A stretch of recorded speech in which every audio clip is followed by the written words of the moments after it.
Well, hi again, everybody, and welcome to another episode of 100 Yards of Football. This is going to be our SEC Weekly Preview. Vincent Turner, our co-host and founder. Juan Daniels, former wide receiver for the University of Georgia, National Football League. Now he is a full-time dad. He goes to games in the SEC. He's like our kid reporter that's going to go out with a microphone and go interview people at the Grove and in Death Valley and in between the hedges. And he's not even going to get paid for it because if his son's playing there, he's going to go for free and it's going to all be on us. So how good is that right there? Juana, you didn't even know that I was going to give you that new title and new job. You're the kid reporter. How about that? I'm all over it. I'm excited. But seriously, for those who don't know, Juan Daniels, why would you be going, for example, this week to see Auburn and Oklahoma? So, yeah, my son, he is one of the backup quarterbacks for Auburn. And so we're going to be in Oklahoma. We're going to be in Norman. I heard it's absolutely insane. The atmosphere is going to be great. It's just exciting. And I get an opportunity, like you said, to visit all these cool stadiums. I'll get a chance to go to Vince's place, Arkansas. You know, we play the Razorbacks. And so I'll definitely take some pictures and do some pig sueys for you, Vince. No. Let him do the pigs. Let me hear it right now. We're going to talk about them. Come on. Yes, sir. Well, whoa, hey, suing. Whoa, hey, suing. Razorbacks. You don't hear a lot of people do that except on game day. Or in a drunken fraternity party, Juan. Hey, the reason I asked about this is this a bucket list for you? You've never been to Norman before, right? You've never have. So yeah, so this is a bucket list. I had an opportunity to go to Outson Stadium, and that's Oregon Stadium, to see the Duck come out on the motorcycle. Notre Dame Stadium. This is going to be another one of those bucket lists. Next week, Texas A&M. Love to have the opportunity to go and see, the Horseshoe. And also the Big House as well. So those are just a couple of other stadiums that are on my bucket list. Yeah, you mentioned several that I still would love to be a part of as well. Now, I need to ask you one dad question. Do you get more nervous rooting for your son than you ever did in any game that you played in? And if so, tell me why. 1,000,000% nervous. And it's the strangest thing, and this is something I tell my wife. When we played, she played volleyball at Georgia, and she was, she's an outstanding player. And then when I had an opportunity to play, it's like we knew what we were doing. We had it all, in the bag. We knew the routes. We just were performers. And for whatever reason, when we don't have control, as your child is out there playing, you're just kind of nervous, thinking, do they have it all together? Do they know what's going on? Of course they do. I mean, they perform time and time again, but just being a dad in the stands and watching your kid, you're just kind of like, oh, please do everything right. Please do everything right. And you just kind of wish you had control over it. Yeah, there's a certain sense of desire that you have for your kids and wanting to protect them. I've heard Archie Manning say that both Eli and Peyton made them more nervous than anything, even in a regular game. I don't want them to get hurt. I want them to succeed. I don't want to pick. I don't want them to lose the game, but I want them to be successful. Clay Matthews with his son, Clay Jr., Bruce Matthews with his son, Jake, here in Atlanta, countless dads and different people that it doesn't matter if they're playing T-ball or what. You get a little nervous, want your kid to succeed, and I'm glad to see that it is passed down to your generation. And, even as a granddad, if your son marries a volleyball player too, or a track athlete or something like that, when you're 80 years old, you might be going to the Big House watching play. Yes. That'd be a dream. Even more nervous because that's my grandkids. Yes. But if you bring $100 bill with you, it'll make it a lot easier for them, whether they win or lose, and you get a they get $100. Yeah. Vincent, before we get on and talk about SEC football, where is a bucket list place for you to go that you say, I haven't been there yet, but I certainly want to? The Big House, probably in Ann Arbor. I tell you, the bucket list that I really wanted to and I was able to go to in 2002, that was the LA Memorial Coliseum where USC plays. Wow. And I got an opportunity to go. I didn't go to a game, but I went to the stadium at night. and my wife was saying, why are you so normal with this stadium? They had the gate locked, but I was really, really proud and very thankful because I used to see the juice, baby. That 67-yard run against UCLA. And that's when I fell into West Coast football. I was a huge USC fan. So I've been blessed there. And outside that, of course, I've been to some pretty good stadiums over in Athens, of course, in Knoxville. And other than that, Ann Arbor, the big house, would be my bucket list. Yeah, there's no wrong answer. Just everybody has their one different. Now, how old were you, or was this just recently that you got to see the Coliseum? No, I was 42 at the time, 2002. It was the only time I attended a Super Bowl. When they had the Super Bowl 9/11, they had it in San Diego, the Raiders and the Buccaneers. And me and my wife, we drove from Oxnard. We stayed in Oxnard, which you should know. Harper's a California kid. So we drove over to LA that Friday night, went on the campus of USC, ate at a fabulous, fabulous Greek restaurant. But Monday was my best day, as I told you off air. Anybody out there, any recruit, I understand back in the day why everybody wanted to go to UCLA.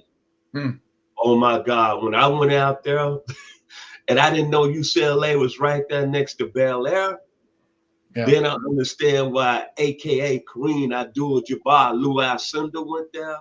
Now I want to know why Troy Aikman, Randy Cross, Kenny Norton Jr. If I was an athlete, man, I don't know how in the world I could turn down UCLA. Yeah. You wouldn't go to class. You wouldn't go to class. You just wouldn't even go to class. And at 42 years old, I'm surprised. Juan and I are both wondering, why didn't you hop the fence and just go down the peristyle end, go touch a little bit of that grass, and then come right back on up? And yes, indeed. Hey, you only live once. Yeah. But I was just shocked, man. I was just saying, hey, this is the house, the John McKay, OJ, Marcus Allen. I was just stung. And I'm gonna tell you something. I love the West Coast, Southern California. This gentleman right here, Harper LaBelle, you've been blessed, man. I was out there in January, and it was like 75 degrees. It's beautiful year round. It's beautiful year round. Yeah. Southern California. Juan got a taste of Northern California, where in the summer, in the day, it's 72, and then at nighttime it gets about 41. Freezing. And, it was freezing. When we first went, on our official visit, I took my son to San Francisco down to see the Golden Gate Bridge, and for whatever, we had on shorts and a T-shirt. And by the time that we saw the wharf and came back, we were freezing. We were absolutely, and it was in June. So I was like, this is just crazy. It is, but that's California IA, right, Vincent? That's what you do. All right, well, let's not talk about the weather all day. All right, some fans want to talk a little bit about what's going on this week, and we're going to start with a game that, Vincent, this obviously touches your heart in two different ways. First of all, you're born and raised in Memphis, so you like those Tigers, the kitty cats, as I call them, but you spent some time at Arkansas, and you just did the Pig Suey chant. This is going to be an interesting game. Arkansas coming off a loss last week. They're going against a 3-0 Memphis team, and each of the three teams that Memphis has played, they got a little bit of room to work on some things. I get it, but 12 o'clock, ABC. Vincent, let's start with you. Tell me what you're going to expect here in this Arkansas-Memphis game. Well, if you look at the spectrum on two sides, obviously Memphis needs this game. It gives them national recognition. They got a pretty good quarterback in Brendan Lewis that I saw up close and personal 2 weeks ago against Georgia State. Sutton Smith is outstanding running back. And most of all, one of the hottest coaching candidates right now on the national level is Ryan Sealfield, the head coach at Memphis. Then when you look at Arkansas on the other side, the bottom line, you can't lose this football game to a team like Memphis. Sam Pittman, brother, the seat is hot. And me being an alum there, I do talk to some friends every now and then. And right now, you cannot lose to Memphis. You lose to Memphis, I hate to say it, it's just like Stanford and Son. Remember when Lamont had to get that junk and he started moving people? Ask Deshaun Foster and Brent Parr. Back to you, Hawk. You big dummy. That's all I can say right there. That's one of the great lines of all time. Juan, tell me why Arkansas is going to win this game, because they're bigger, they're faster, they're stronger, they're an SEC school. But I'm going to say also tell me why Memphis, like Boise, like UAB, like a couple of other programs that are out there that, you know what, I don't care how big you are. I'm going to knock you down, and we're good. We may not win the ball game, but we're going to fight you every inch of the way. Well, Green, their quarterback, is going to be the difference, and they're gonna lean on him. He played very well last week, and they were going down for that game-winning drive, and unfortunately, they had a turnover. Arkansas is here, and they're going to be a problem to deal with. But as far as Memphis is concerned, listen, as far as the group of five, it's going to be between Memphis, it's going to be between Tulane and USF. Who's going to get that nod to get into the playoffs? And you can best believe that Memphis is going to be amped up for this game. If they can get this notch on their belt, that's going to help propel them to make a case for the college football playoffs. Yeah, last year we had Army and Navy both in it. Notre Dame, of course, after losing in week one, came out of nowhere. You know what I mean? 1, 2, 3, 7, 9 weeks later, we have to talk about them, and they obviously get to the championship game. But South Florida, you're right. They've had enough of a schedule to be in their favor to go, you know what, you got to put us in as long as we just keep winning and have an opportunity to do so at the end of the year. All right, so that's the game at 12 o'clock. We're looking at Arkansas 2-1 at Memphis. Next game we're going to look at, also a 12 o'clock game, University of Alabama, Birmingham. Just talking about them a moment ago. They go to Tennessee. Is this a trap game, Juan, for Tennessee? They had it rocking in Knoxville. In a great game, back and forth. We're ahead by more. Oh, we lost it. We got ahead, and then we lose it right there at the end. Tell me what Tennessee has to worry about. And if you're on the coaching staff, how do you get them rep for this one? I don't think that this is a trap game. I think that this is one that they're angry. They're upset. They did everything right last week except for, miss a field goal. Joey Aguilar did a great job, 371 yards. Passing, 4 TDs. Of course, he had those 2 interceptions that were big. But you can best believe that the defense had a talking to. They gave up a lot of yards. The offense said, you know what, we're going to clean things up. We still have a chance to really make a statement. We're going to get back to the SEC, and it starts right now. And best believe they're going to be ready. The fans are going to be ready. This is going to be that loss that everybody says, hey, that loss. They needed that loss in order to propel them to go forward.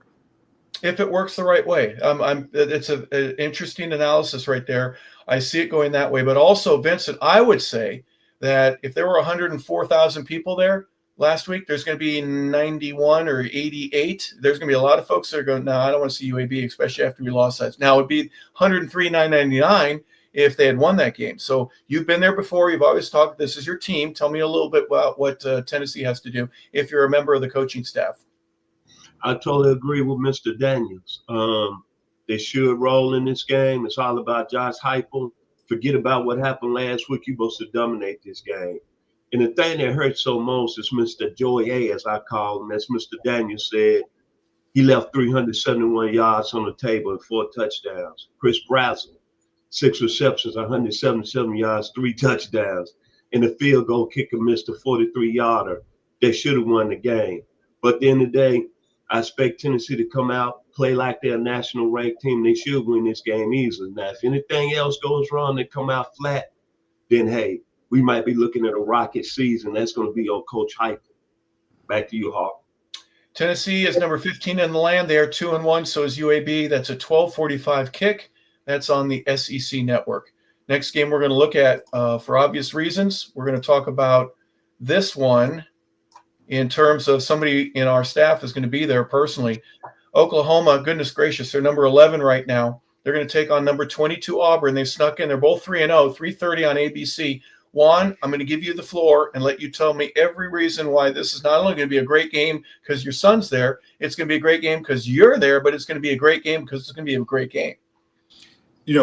For Auburn, this is huge. It's been at least 2 to 3 years since they've even sniffed the top 25, and they were ranked. So for them to go in 3-0 against a ranked Oklahoma team who, let me just tell you, they are playing lights out right now. Defensively, they've only given up like 1 touchdown, and they've given up 3 field goals. And so defensively, they're prepared. They're ready. They're reeling off of a season last year of bad quarterback play, unfortunately, and that was, due to the line receivers. But the defense was always stout. So now they feel like with the new quarterback coming in that they can put it all together. But that's the same with Auburn as well. Auburn, unfortunately, last year had some bad quarterback play with Peyton Thorne.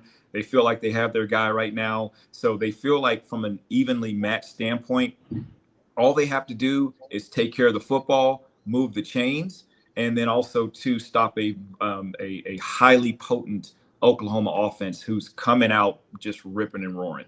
It's going to be a great one. Well, and let me ask you this, and I'm going to ask Vincent the same question. So losing the Red River rivalry game against Texas and having a pretty poor opening season in SEC play when you joined the conference, has anybody made up for the loss as quickly as Oklahoma did? Is this a portal issue for them, or is there a about face between the guy who cleans out the trash cans and the president of the university saying, we're not going to have this ever again. We're going to play a little bit harder. My players, my coaches, the whole administration, and even the, I guess you would say the support system at the school is going, let's invest in these guys because there's a lot at stake here. You're going to have your growing pains, and you get a brand new coach who's a defensive minded coach. He knows what success looks like, and all it was is getting a couple of kids in the portal and then getting used to just SEC play, and then that coach coming from a great defensive defensive team when he had Clemson, knowing what it takes to get to that next level, knowing what it takes to play against an SEC team. I mean, Clemson and Alabama had those battles that were out of this world. And so their coach, Brent Venables, knows what it takes. And again, it's growing pains, getting the right guys in there, getting them to believe in the system. And that's what Oklahoma is starting to do. Vincent, same type of question to you. I won't exactly verbalize it the way I did, but, Oklahoma kind of fell on their face last year. They've kind of turned it around right now. It's still early in the year. But again, if you're playing another top 25 team, which they are right here in Auburn, the sky's the limit in terms of their potential. Offensively, they're strong. Defensively, as Juan has said, they're absolutely a monster to go against. What do you think about the turnaround there in Oklahoma?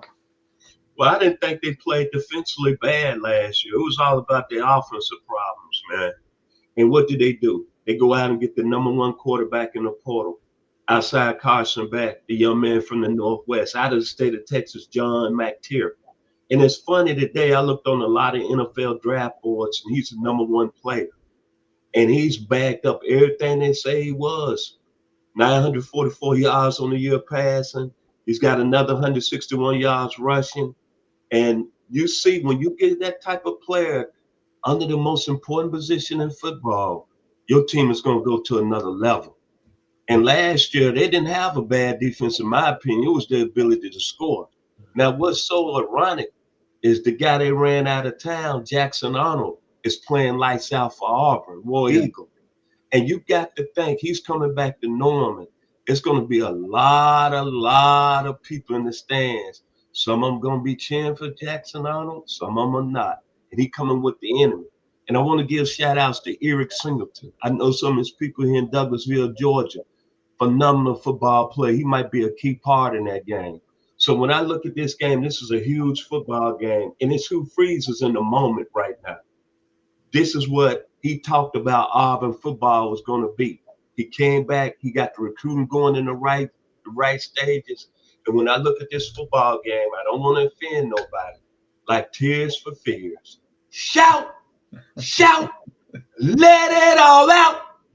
Back to you, Hawk. Every week we get it. We get some sort of 80s song. Hey, Juan, I need to ask you something. You get a chance to see him. Jackson Arley's got 501 yards. Every completion he has, his average is at 7.3, 4 touchdowns, but 6 picks. You've got to see some things. Is it 69% for his completions right now? Is he just missing a little bit, or is this the best that we've seen? And this is the kind of guy that you're going to get on every Saturday throughout the rest of the season? Yeah, it's kind of the guy that you're going to get right now. I mean, he's, again, it was one of those shock things and a confidence thing from Oklahoma last year.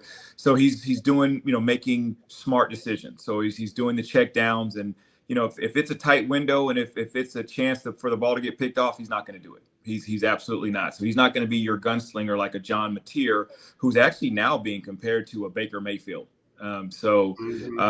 Different quarterback styles, and again, he's just more meticulous. He's more wanting to just move the chains versus going out there. Hey, let's hang out. Like hang 40, 50 points on teams. Yeah, I have an assignment for you then, and since you're going to be there, I know I would, and I'm sure our fans would enjoy.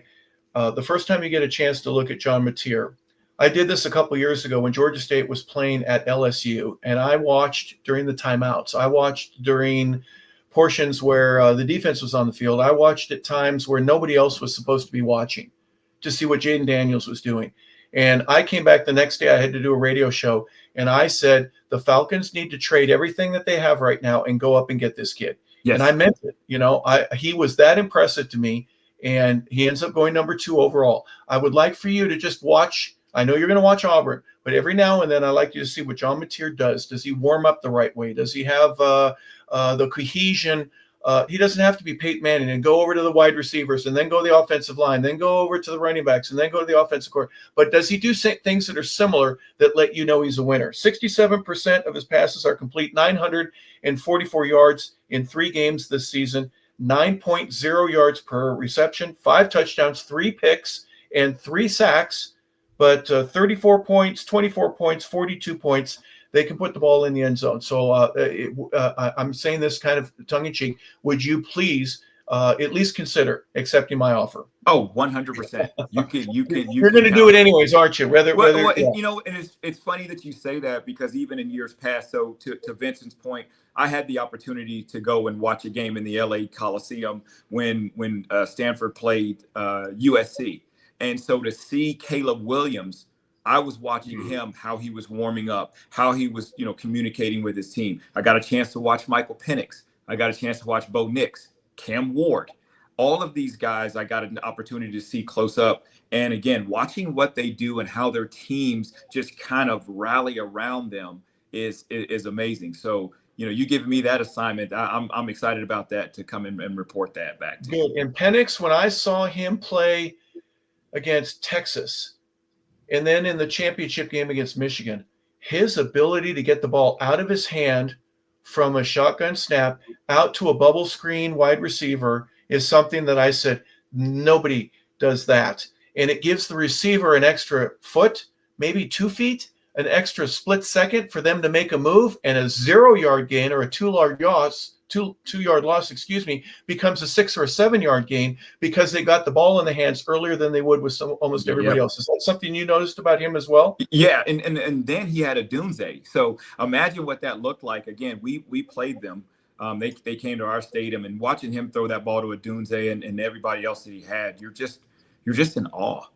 That that play from getting the ball at the hash and then throwing it to the sidelines, to the other sidelines, and it's just ease, and you're just kind of like, okay, that's an NFL quarterback, and you get to watch it up close and personal, and I feel like Mateer is going to be that guy that's that's going to be a first-round draft pick that I'm going to get an opportunity to say, wow, I saw him up close and I saw exactly what he could do. Yeah, there's a different way of watching guys. And when you see them and looking at hey, do you have what it takes at the next level? Because many of them, you just go, yeah, he's got it. That's all you need to. He's got it. It may take a year or two, but I see what he's got, and it's good enough to get to the next level. Well, speaking of next level, we're going to talk about our next game. 3-0, Tulane ends up going. Tulane's become one of those teams, guys. That I said Boise State, UAB. I've talked about Memphis. They got to go into a hornet's nest, though. I think they're driven. I think they're focused. I think they're doing things offensively that has got the rest of the country going, uh-oh, I think Ole Miss may be better this year than they were last year with Jackson Dart. Vincent, we'll start with you. You got to be impressed with Lane Kiffin. It seems like, again, it don't matter who's under center, they're going to perform. The other young man got hurt last week, Austin Simmons. I ain't even heard of this kid, Trinidad Chambers.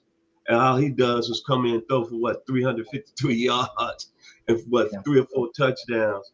And they got one of the best running backs in the country in Kawan Lacey. And then defensively, Xavier Harris.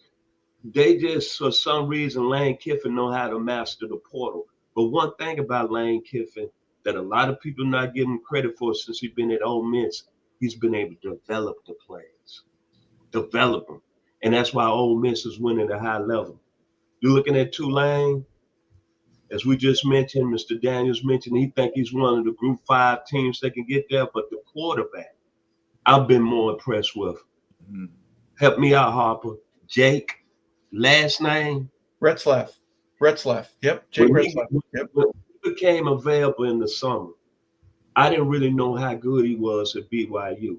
But I'm telling you, so far this year, watching him on film, watching the highlights, all I know, he got 522 yards passing, another 111 rushing.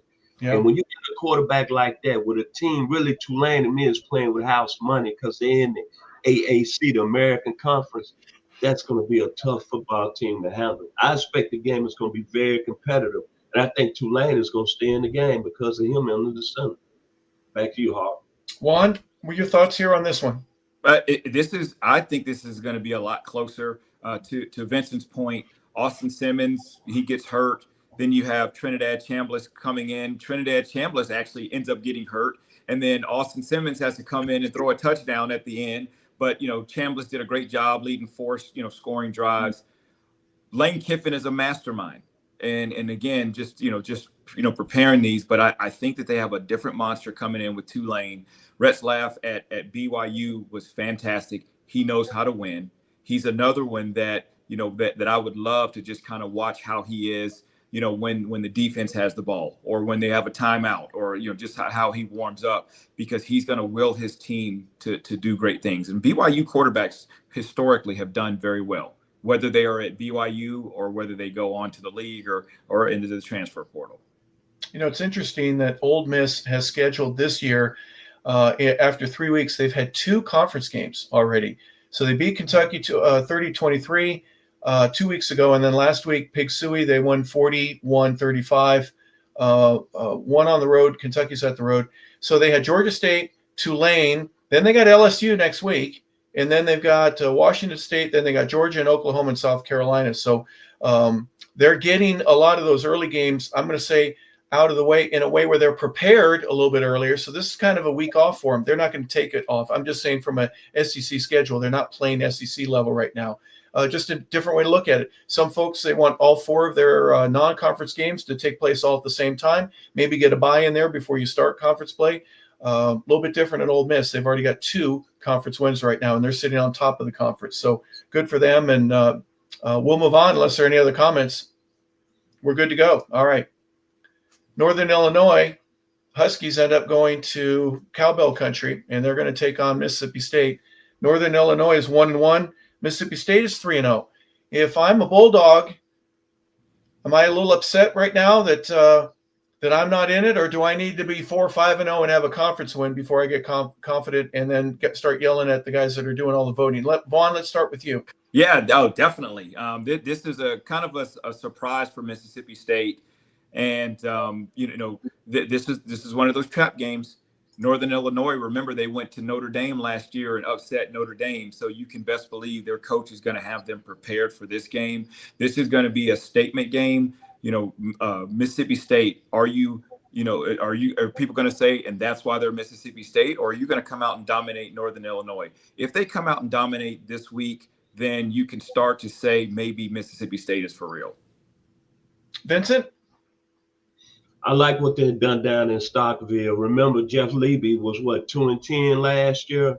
Wasn't a lot of expectations, but hey, they opened my eyes up when they beat Arizona State, a college football team from last year. That right there said a lot. And then really their first game against a real tough Southern Mississippi team, they beat on the road. And remember the gentleman they got on the center, Blake Sharpen, was at Baylor, had trouble, transferred, got hurt last year. Now he's healthy. If I'm Mississippi State, it's just what Mr. Daniels said. Just be ready to play your ball and make sure you win that football game. All you got to do is keep winning, and the national respect is going to come. But I got a lot of respect for Jeff Levy, former offensive coordinator at Oklahoma. I think he's doing an outstanding job down there in Stockville, and I'm playing with house money. Think about it. They beat Arizona State and tore the goalpost down. So all they got to do, you better than Northern Illinois, win the football game and just keep playing. as you say, Mr. LaBelle. Yeah. Take it one game at a time. Mr. LaBelle says that all the time. Can't play two. Just play. This isn't baseball. We don't have any banks. Just go week at a time and get her done. Right. That's my Southern phrase of the day. Get her done. You can cut the lights on, or you can cut them off, but you got to get her done. Is what you basically got to do. All right. Team that didn't get her done last week is South Carolina. Vanderbilt. Really, is that an upset, guys? Is that an upset that Vanderbilt goes into Columbia and wins?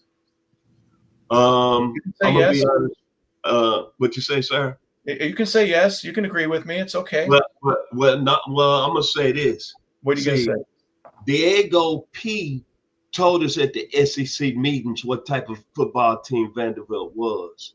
Yeah. He said that we're a team that need to be recognized. Remember, he made a lot of noise at the SEC Media Day. And look what happened last Saturday night. I was shocked. I thought South Carolina was going to win that football game. They were a better team than Vanderbilt, especially Shane Beamer showing all the energy on the sidelines. And then Shane Beamer was doing a lot of talking like, hey, we're a college football playoff team. Gentlemen, think about that. Vanderbilt went up there and beat them handily 31-7. 31-7. This is a huge football game for South Carolina.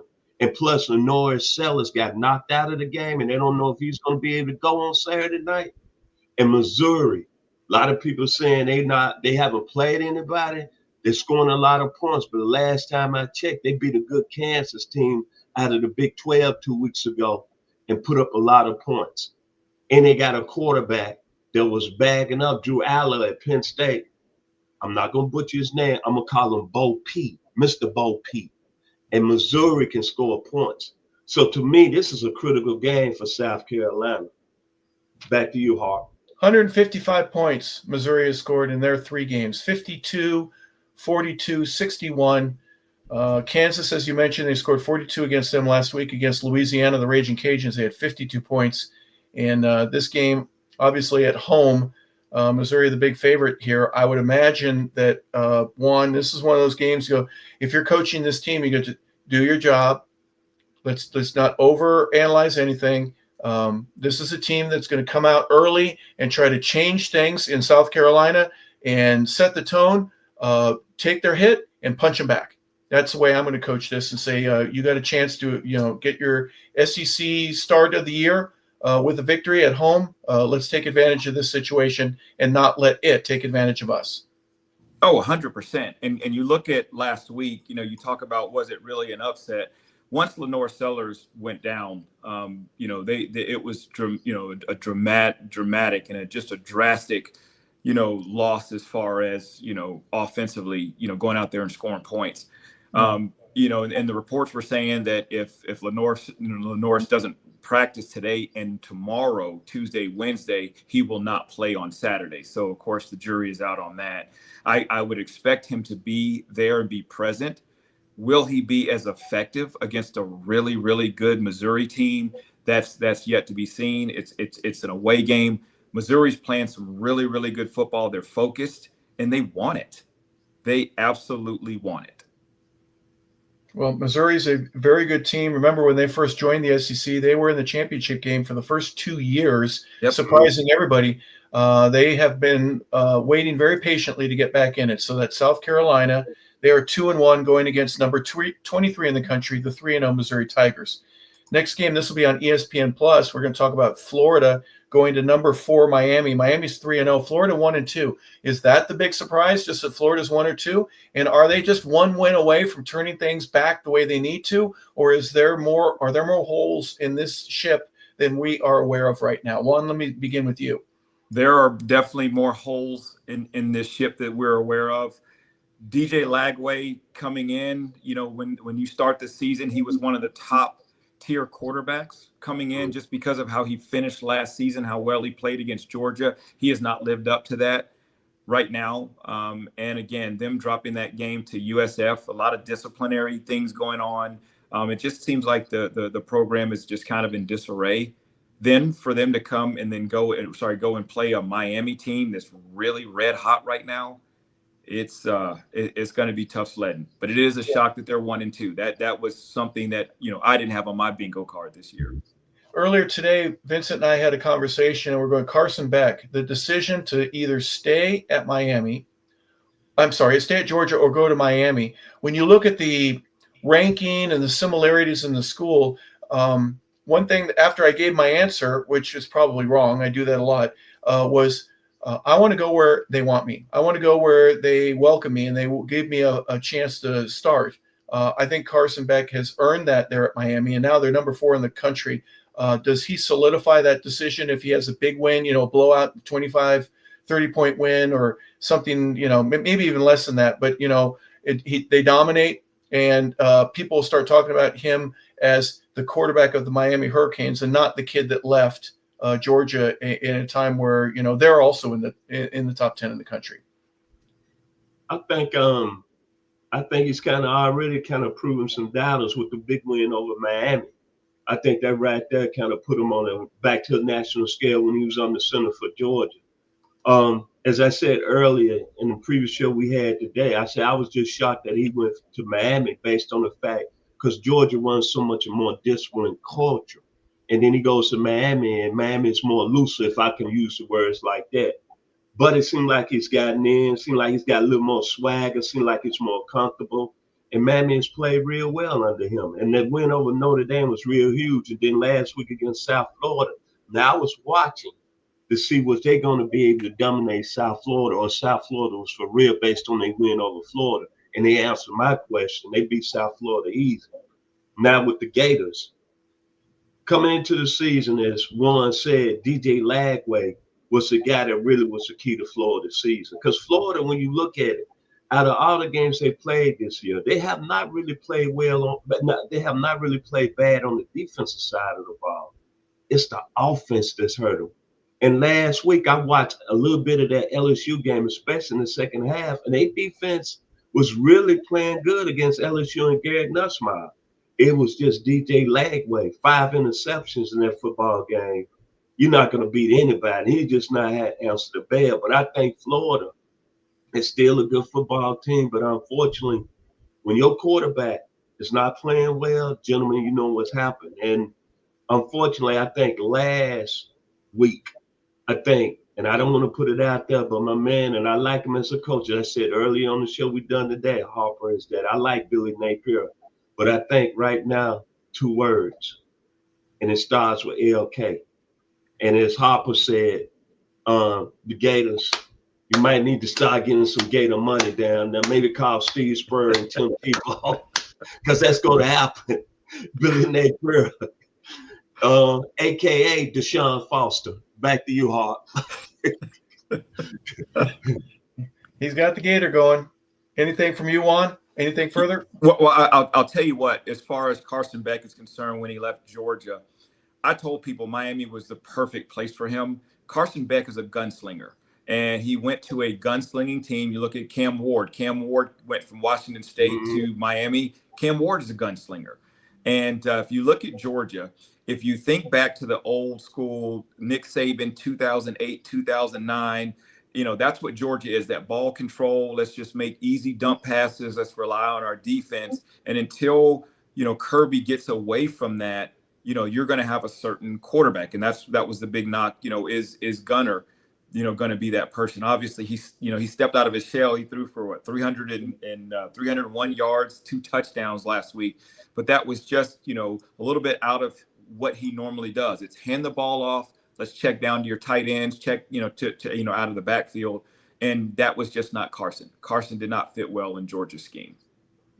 Yeah, well put. Right place, right time. And Miami seemed to be a better place at a better time for him. And we'll see how that turns out. Again, they're the number 4 of the team in the country. They're 3-0, and they're going against the 1-2 Florida Gators. That game starts at 7:00 on ESPN Plus. Next game that we're going to look at is going to be the Georgia State Panthers going to Vanderbilt.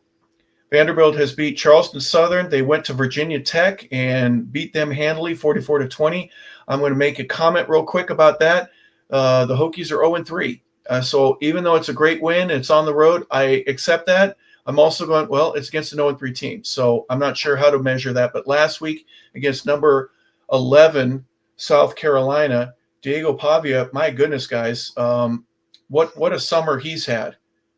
Spring ball, then he goes to court and he challenges the NCAA and says, my lawsuit is that I went to junior college and that should not count against my eligibility because it's not college, it's junior college. I think that's a landmark decision. He wins.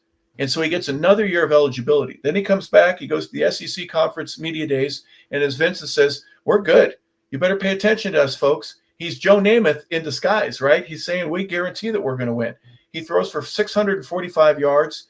73% of his passes are complete, 9.5 per completion, 7 touchdowns, 2 interceptions, 2 sacks. It's not perfect, but he's also the second leading rusher on the team. Gentlemen, tell me what Diego Pavia has been eating there for breakfast last couple of months. What an amazing turnaround for this young man in a historical NCAA perspective. He gets an extra year, and he's sure taking advantage of it.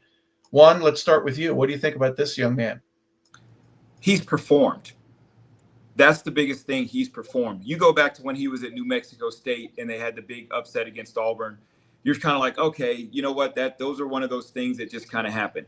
Then he goes to Vanderbilt and he beats Auburn again. He beats Alabama, which was, everybody was shocked about that. And Of course, now they're, on their way. And I think they win big this week. And that just gets them a little bit closer to a bowl game. But to your point against Virginia Tech, it's hard to measure them because Virginia Tech lost to Old Dominion last week. Yeah. So it's just kind of hard to see where they are.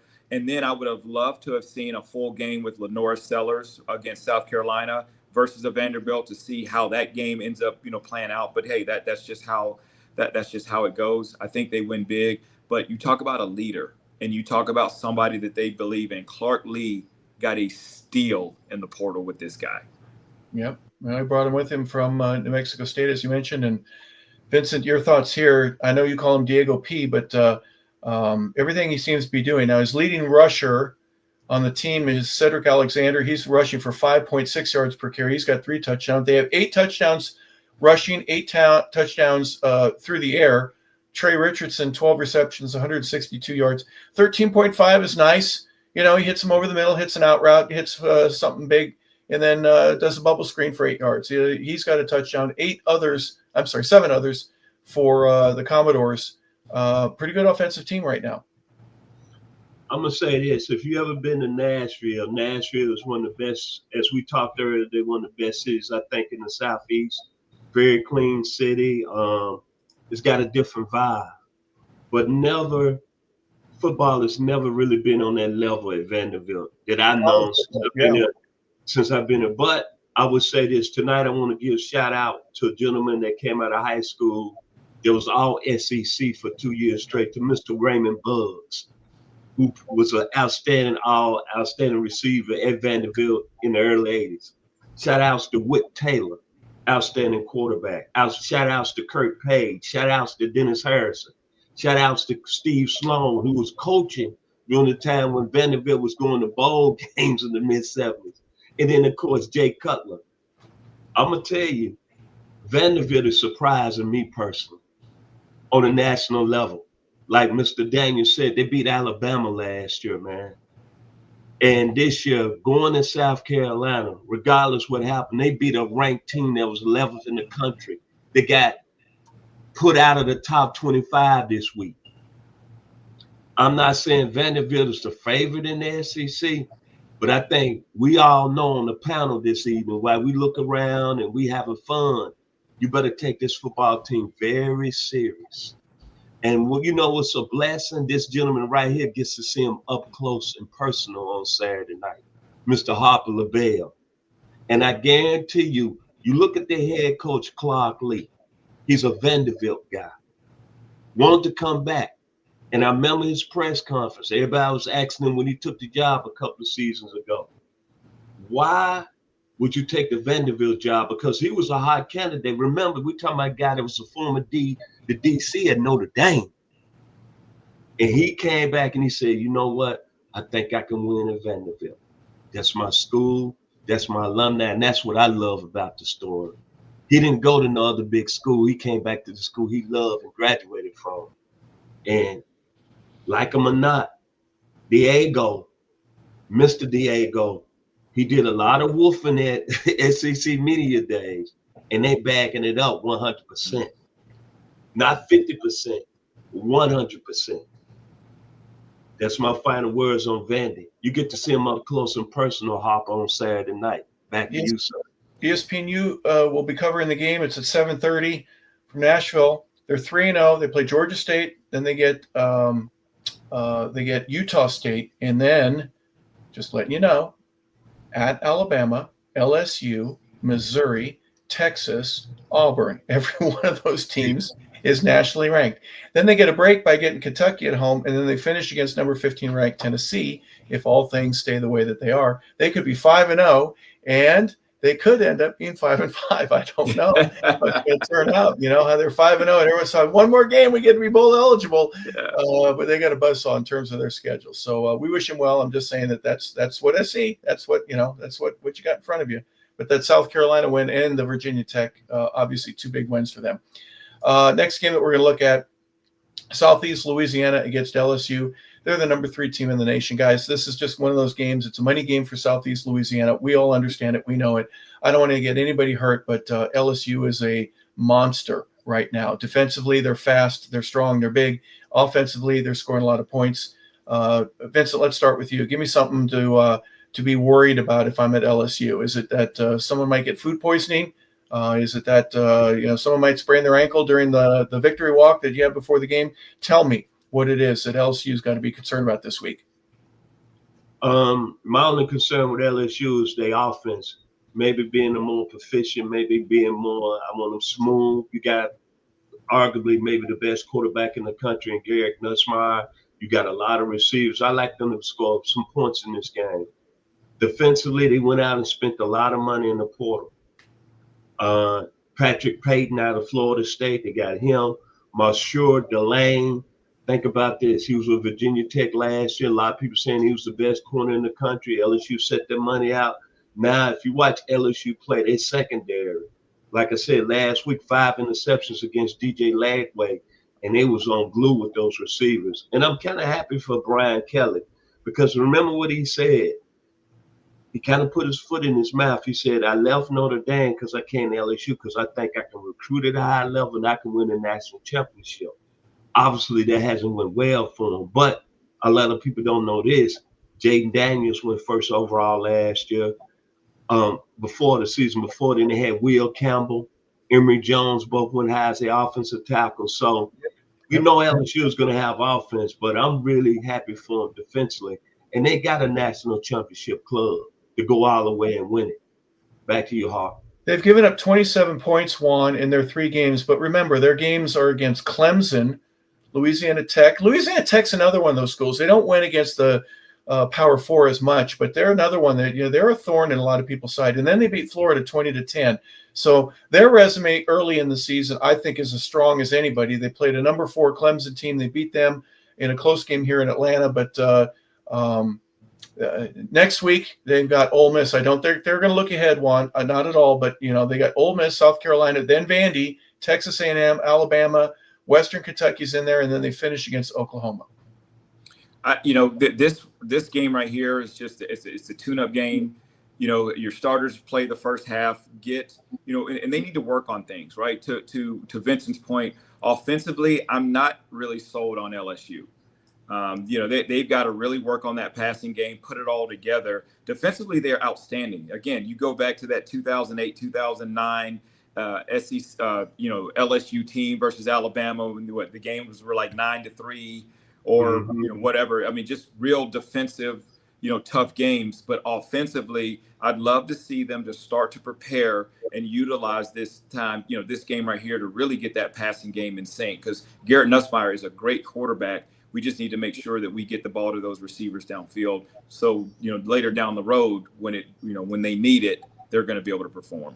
Yeah, Juan, I think it's fair to say that against Ole Miss, especially in South Carolina, you're going to have to score more than maybe 20 points. Yep. You might have to get in the upper 30s because, especially with Ole Miss, their ability to score on the fly, at least so far this season, has been very impressive. 100%. Yeah. All right. Well, this game will begin at 7:45. A little bit of a unique time there. It'll be on the SEC Network.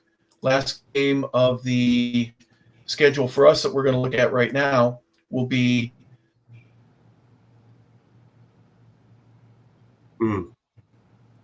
Internet might have Sam Houston is 0-3 right now against number 8 Texas. 2-1. Texas's only loss has been against Ohio State. But I have to admit right now, this is another one of those things. Juan, you just said it a moment ago. Let's get all my guys to play in the first half. Let's play well. I want you to be efficient, or I'm going to keep you in the ball game. Okay, but we're going to score a lot of points, and that's our objective here. I don't care if I get 60 or 70, but I want to have 40. I want to have 3 or 4 or 5 touchdowns by my starters and be very impressed with that. And especially, Arch Manning, I got to get you to where you're in sync, that your basics, your fundamentals are tuned in, because we're going to need you the rest of the way. Well, if you look at last week, one of the things that the coach talked about is, Manning having additional opportunities to make plays and do the right thing, and he's still trying to learn to do certain things. He had a bad, 4th down turnover on the goal line, interception in the end zone. So these are additional games for him to tune up, get better, because again, once that SEC starts to play, those games are going to be rough. And if he's not prepared, if they don't take these opportunities against the Sam Houstons of the world to fine tune things, then it's going to be tough sledding. Vincent, your thoughts here? Of course, we look at Arch Manning, and coming into this season, even myself, I thought he was going to get out of the gates real well. But somebody brought up an interesting point to me last week about Arch Manning. He said, Vince, look at the receivers. And they were saying that the receivers are not getting separation, especially in the Ohio State game. And then I thought about this. I'm thinking about the young man that's balling up there in Green Bay he had last year, Matthew Golden. Then I'm thinking about the young man that went to Buford High School that transferred from Alabama to Texas, Isaiah Bond. Them guys were flyers, and them guys created separation. So I'm wondering, asking myself, and I'm going to watch Texas closely over the next few weeks. I didn't see him against UTEP, and I didn't see him against San Jose State. But we all know that if your receivers are not getting separation, and I went back and watched the Ohio State game, they weren't getting any separation in that football game. So that makes it very tough for a quarterback to really get the ball to him, even in routes. And Juan, you know what I'm talking about there. Yes. If you don't have a receiver that can get separation, I think maybe that's the problem right now that's going on in Texas. We're looking at Arch Manning saying he's not making these throws, but hey, man, let's look at what their receivers are doing. Are they creating separation? And they didn't do that in the Ohio State game. So I'm wondering how much of a loss of a first-round pick was with Green Bay right now, Matthew Golden, and a gentleman that signed the largest undrafted free agent deal, Isaiah Booth with Cleveland. Both of them guys were 4-3 guys, and they were getting separation last year for Texas. Back to you, Hawk. Yeah, interesting point and well taken. There are different strategies that a quarterback has. When there's a guy open, you have a place where you have to throw front shoulder, let's say, or you want to make sure you get it up near his face so he can catch it in the direction that he's going. Let's say he's running a drag route or a cross route. And if there's no opening there, and we saw in the first couple of games that Arch was throwing the ball in places, you go, what are you doing? Because he didn't know where to throw the ball. Even in practice, he hadn't seen somebody that was covered that tightly, and it changes, as you well know, Juan. I'm sure with your son, and I'm sure when you're running routes at Georgia and in the pros, if you're not open and the guy doesn't know where to throw it, that's kind of on you, isn't it? You've got to do a better job to give it 100%. 100. Get yourself in a position for you to make a play, and again, it's body control, doing different things to make sure that you're giving your quarterback an opportunity to place the ball somewhere. And if there's nowhere to throw it, that's why it's going in the dirt. That's why it's sailing over somebody's head. He's not used to doing that. And I'm not saying that he hasn't made some mistakes. Everyone has. It's a game of mistakes. It's the one who makes the fewest, though, the one that makes the corrections, that usually comes out on top. So interesting observation. Thank you, Vincent, for bringing that up. And that'll close out for the games that we have this week. Guys, before we disappear for the evening, let's just note any notes or comments that you have. the 4 teams that have the week off and the bye this week: University of Alabama, University of Georgia, Kentucky, and Texas A&M. I think it's well timed for most of them. Alabama has to figure some things out before they go back out and start playing again. I think Texas A&M would like a little bit of relief, but Georgia, after that big win, I'm thinking, and Juan, you know this, being a Bulldog, let's go back out there, man. I don't care if we're beat up. We just, that was a big win. I don't want to have to sit now. I want to go out and play. Yeah, I mean, that's a lot of momentum. I mean, and one of the things that I love about Georgia, being a Georgia fan, is when they're called out, that next week they definitely step up, because, you know, to think that they had a chance after playing so bad against Austin Peay, then for them to go and play so well against Tennessee was fantastic. But again, you've got some momentum right now. You don't want to take a week off, and that was the worst for me at, you know, playing college football, is your off week, because, you know, you're still practicing at least three of those days, and then, you know, you're waiting around, and it's that Saturday, then you got to wait till Sunday, and then you start that whole week all over again. And people think that you love or need off weeks, and we hated them. We wanted to go out there and play every single week. But it does help Georgia. They have some nicks and some bruises going on, and of course too, it's a well-timed one, because Alabama is also taking an off week to get some things. So that helps both of those teams. Yeah, I would say unless you're hurt or beat up, I agree with you completely. Let's get back out there on the field. I'm going to classes anyways. I'm on campus. I don't get a week off where I get to go on vacation or anything. I'm still around, but I don't get a chance to play. Take advantage of it. Get your rest, and remember that there's another long stretch before you get your next bye or any time off. Vincent, your thoughts before we go? I want to give shout outs to the 12th man, Mike Elko. Huge win in Notre Dame and Marcel Reed. Watched that game. That game was very competitive, and Texas A&M pulled it out. Let's get ready. The game of the year is going to be in Athens on Saturday night, Alabama and Georgia. Very huge football game. And I'm going to say this. When we look at all the college football coaches in America right now, I know a lot of people saying Jim Harbaugh, before he went on, took the job with the Chargers, and everybody was saying Nick Saban, he's retired. And when we look at the college football landscape, and I'm not trying to say this because our gentleman is a former Georgia alum. Remember, I'm a University of Tennessee guy and the University of Arkansas, but right now Kirby Smart is the best coach in college football.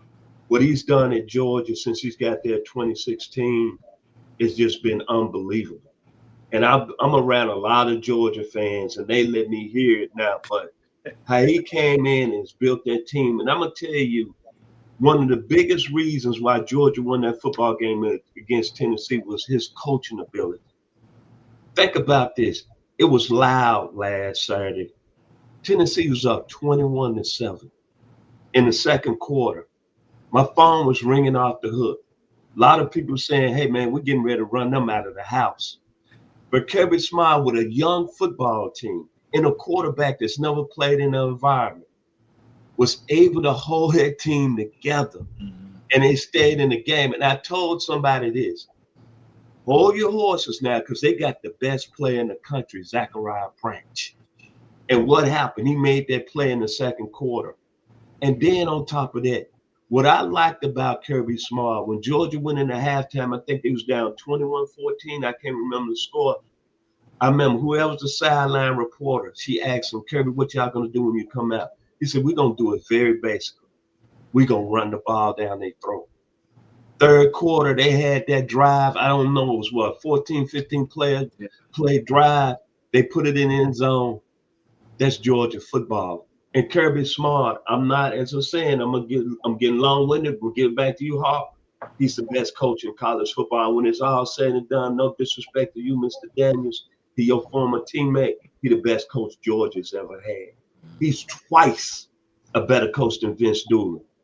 You want the receipts? Check the NFL right now in the NFL draft. Back to you, Hawk.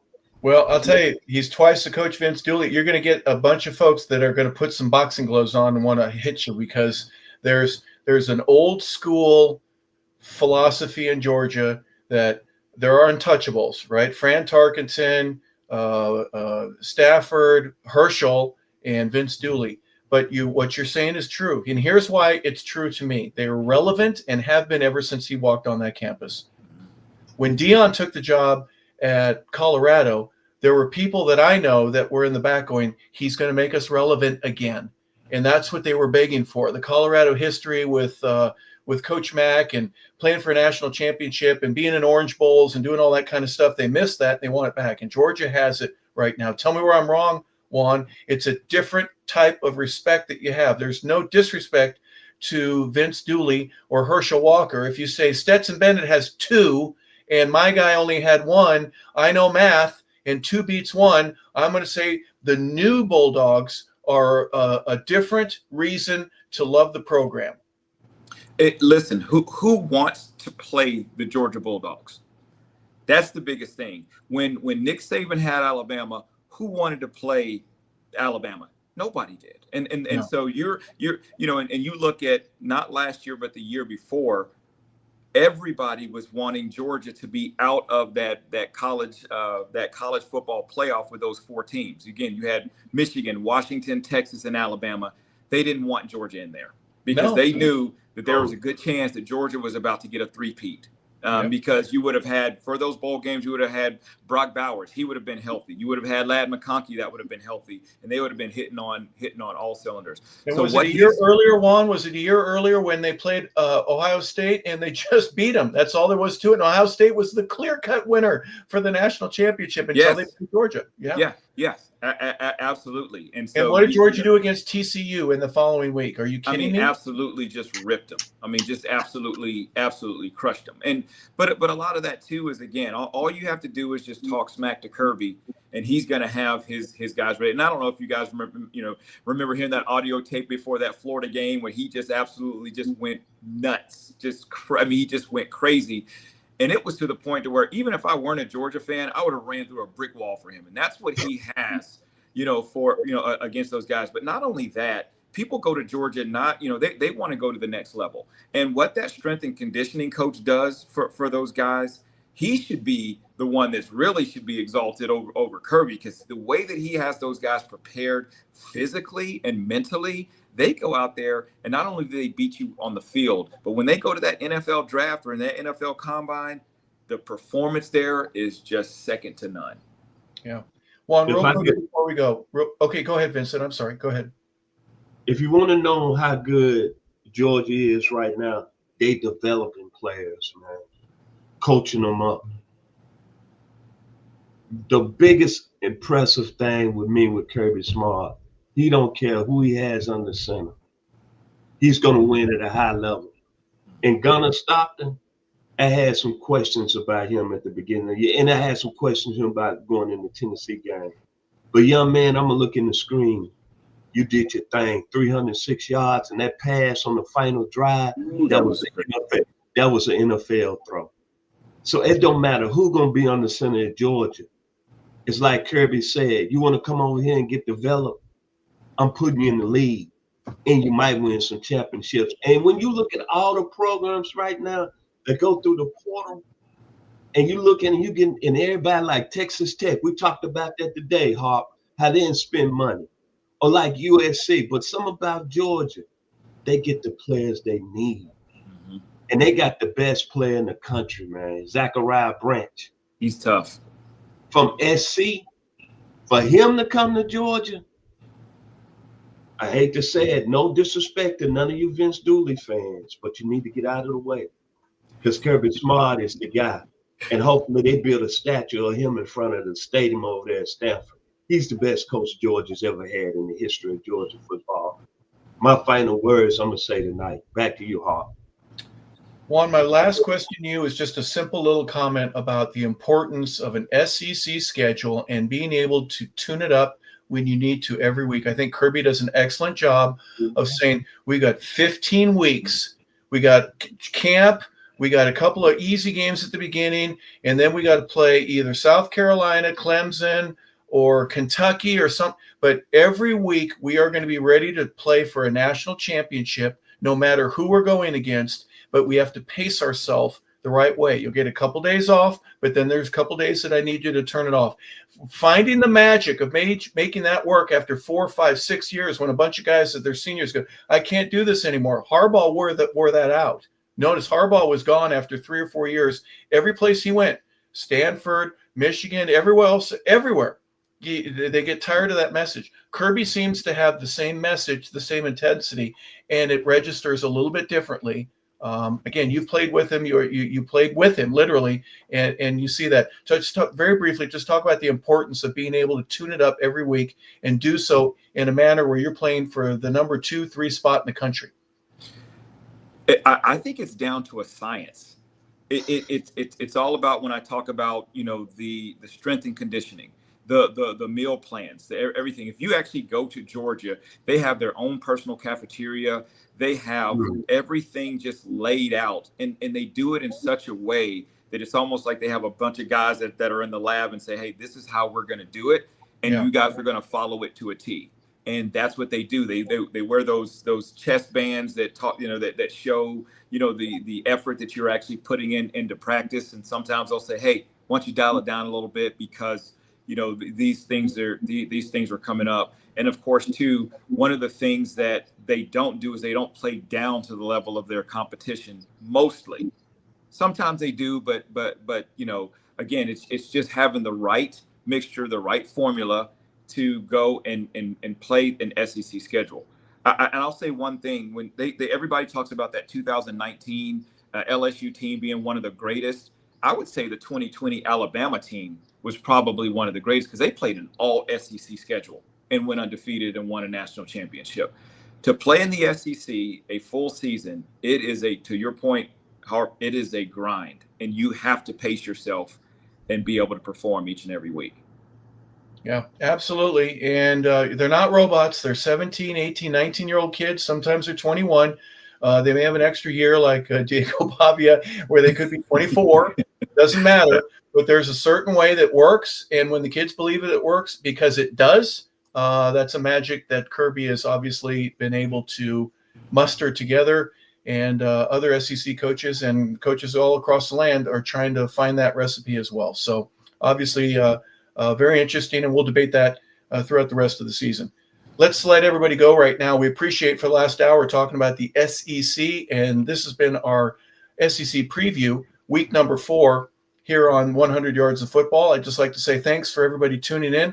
For Vincent Turner, our co-host and founder, for Juan Daniels, a former Georgia Bulldawg, and now a co-host here as well. We appreciate their expertise. I know you do as well. So for everybody that's a part of it,